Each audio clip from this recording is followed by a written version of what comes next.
conclusions of outsiders spearheading it? So, like the Ramshahoyd investigation, whether it's going to be a 3-panel person or a 2-panel or 1 person, to actually review the Grynberg situation. So, what is it that we know? We know that a contract was signed. Many people question whether, in fact, it was legally signed. The evidence that we get is that it is legally signed. Prime Minister can sign the contract, right? The question is whether, in fact, that contract becomes valid if, in fact, the Governor General has not given a license. Those are some of the questions that have to be answered. And then the bigger question is why was the contract signed? I think that's what a lot of solutions want to know. Okay, what was the expectation? So why would you sign off and give away the mining rights of your ocean bed without expectation of something happening? And why would you have signed a contract with an individual which already some basic background checks would have shown that he's a person that enjoys litigation? You also have a situation in which he had already signed with Grenada. The court proceedings had already begun with Grenada, picking up the phone call and asking Grenada what the problem were. And then the irony here being that the clause that Grenada used to extract itself from that contract was amended in St. Lucia to close that loophole. Why would you have signed a contract with a force majeure that included the boundaries? If in fact you recognized that the lack of determination of the boundaries was an issue, wouldn't it have been wise to say, I'm not going to sign the contract until we've solved the boundaries? So there is a lot of questions that need to be unearthed and answered. Unfortunately, the former Prime Minister had refused to provide to the public of St. Lucia any of these answers. Then when you have the situation with St. Jude's, as I said to you, the first thing was because we did not start with the premise of an investigation, a criminal investigation. We started with the premise of just doing an audit. And the same report that was provided by Shanta King supports that. She says once the project became a particular size, it would have normally taken 5 to 10 years of preparation for that project. So taking a pause and reevaluating where you were physically was an important step.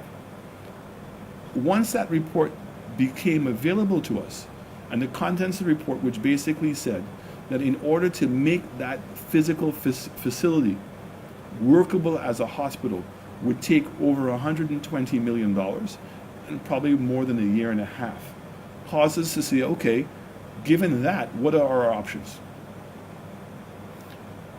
We've now hired Price Waterhouse, who are currently doing a financial audit. On the outcome of that financial audit, we will then determine whether there needs to be a further audit for St. Jude. In the case of the lottery, Price Waterhouse has also undertaken a review to make a determination whether there was any irregularities and where in fact the monies went. So what is being suggested to us, and again, there was no witch hunt. When my government came in, there was no immediate announcement of any investigation of any sort. It was not until the member from Dennery North made a presentation in the House in which he said there was a minister's account. Okay, so again, when people try to say that they're the victim, it was not until he said that, and then it was discovered that he in fact wrote to the lottery, telling the lottery that he wanted 1/3 of the monies set aside in order for the minister to determine where the money was going to be spent.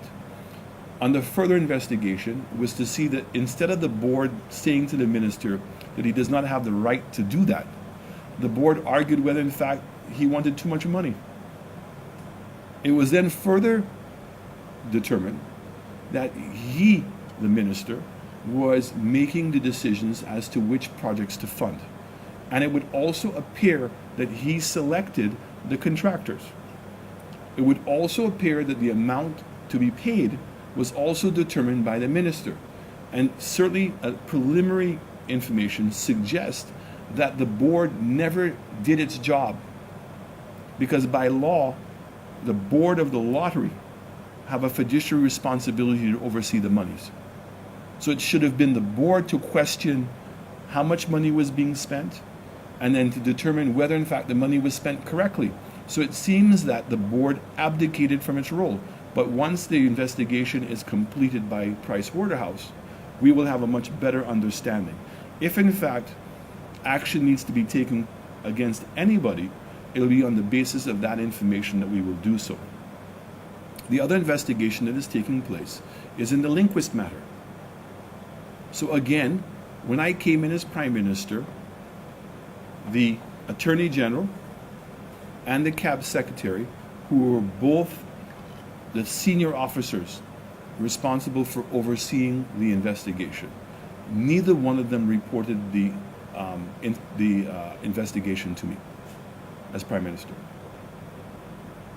So it was only when we found a letter that was made public, which was a letter written by the then Attorney General to the Department of Justice, requesting information from them under the Exchange of Information Act. And the information that was being requested was that they provide Mr. Tony Asenza's phone records. But what was interesting in the letter is that the letter talked about this investigation. When we made a request to get a copy of the contract, could not find a copy of the contract. Contract was not in the Cabinet Secretary's file, was not in the Attorney General's file, and much to our shock, that the Accountant General, who is the one who authorized to make the payments, only had a copy of the signature page. That there was very little information in any of the files that existed, and certainly the reports that Mr. Lindquist would have filed, there was no copies of those reports. So there will be an independent investigation by a lawyer who has experience in public administration to look at what has transpired, whether in fact anybody has done anything illegally, and what I can do to hold people accountable. But I cannot believe that we have a system where we have senior public officers that would not recognize the change in government. And even the cabinet conclusion says it will be done in coordination with the Prime Minister, not with Dr. Anthony, with the Prime Minister. And I can say to you on a personal basis, I cannot accept the fact that an officer would say to me that because I was involved in the investigation, that would have precluded the person from at least saying to me, Prime Minister, there is an investigation ongoing, which includes you. And at least it could have given me the opportunity to have made that public and appointed an independent board to continue the investigation. So here we have where the state paid over $3 million to a gentleman to do an investigation, and for all intents and purposes, the investigation has come to a halt, simply because there was a change of government. If in fact anything was done wrong by any member of my cabinet, then we intend to pursue it. And I think for the reputation of the people that are being accused, it ought to be pursued. But we were never given that opportunity. So for me, there needs to be an investigation, an independent investigation, as to put all the documentation together. The last one is really the Juffali matter. So we have a situation in which, again, people want to talk about being the victim and victimized, and people are politically coming after them. That it was not until Ernest Hilaire sued me for defamation that in preparing for that court case, that a lot of evidence came to hand in terms of what actually transpired with Juffali. So we're very comfortable in saying that it's clear that Juffali was appointed in order to benefit from a what's it called, from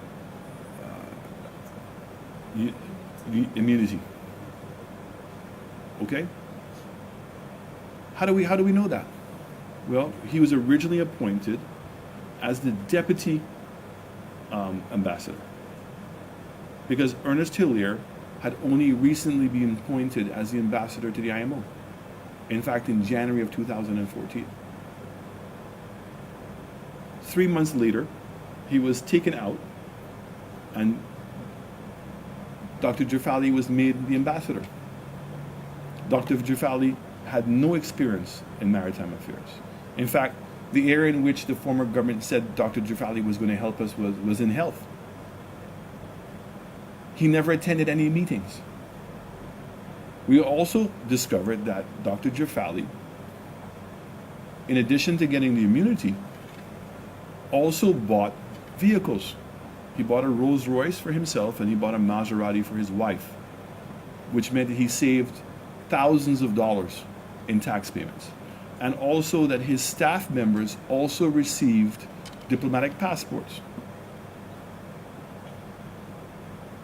Now, there are other things that have come to our knowledge. That information was passed on to the authorities in order for them to deal. I have never made it public. I've never made any allegations against anybody. I heard Dr. Hilaire talk about a car. I have never mentioned anything to do with any car, and I won't. Those are matters that are in the hands of the proper authorities to deal with. But that is an ongoing separate investigation that is being dealt with the government of agencies themselves. And I look forward to see what the result of that is going to be. But I feel that it should be an independent thing, so we can now determine what should be the policy of the appointment of our diplomatic corps, in order that the state and the people of this country know who is being appointed and what the expectation is.